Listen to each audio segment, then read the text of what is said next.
Dobrodošli na Jezikomat, kanal na kojem rješavate svoje jezične dvojbe.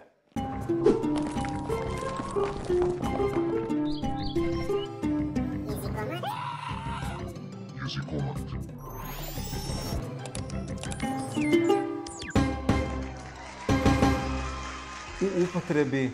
osim arapskih, iako su oni podrijetlom iz Indije, ali smo ih primili preko Arapa i zovemo ih arapskim brojkama, arapskim brojevima. Također su i rimski brojevi, odnosno rimske konkretno brojke. Znamo da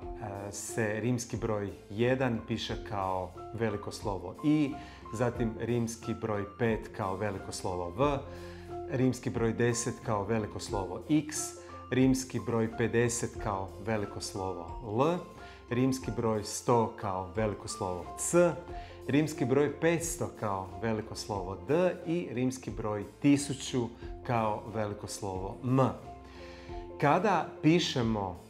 rimske brojeve, onda ako je riječ o rednim brojevima, a uglavnom rimske brojeve upotrebljavamo kada je riječ o rednim, a ne o glavnim brojevima, onda iza rimskih brojki pišemo točku, kao što bismo i iza arapskih brojki, iza arapskih brojeva napisali također točku. Dakle, kad je riječ o brojevima koji su redni, ne glavni,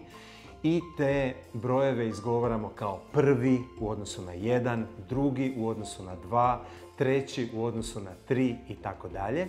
Dakle, kada je riječ o rednim brojevima kojima označavamo koji je tko po redu ili koje je što po redu, onda iza tih brojeva pišemo točku. Dakle, pišemo i iza brojke prvi i iza broja prvi, odnosno iza brojke 1 stavljamo točku kada je riječ o rednom broju, tako i iza broja M kada je riječ o rimskom broju tisućiti, također pišemo točku. Zanimljivo je da prije nije postojalo to pravilo, pa se, kada kažem prije, onda mislim možda prije 50 godina ili 40, nije postojalo to pravilo, nego se iza rimskih brojki nije pisala točka i kada se njima označavao redni broj. Međutim, uvedeno je to po pravopisu pravilo da se iza rimskih brojki piše točka, između ostalog i zato da bismo razlikovali veliko slovo I od rimskog broja 1, odnosno prvi, i u odnosu na sve ostale rimske brojeve koje znamo da se pišu kao što se pišu latinična slova. Prema tome, kada u tekstu negdje, u računalnom, na primjer, tekstu koji pišemo na računalu, kada primijetimo veliko slovo I, onda ako dolazi s točkom i ako označava broj, značimo da je riječ o rimskom rednom broju, a ne o velikom slovu I.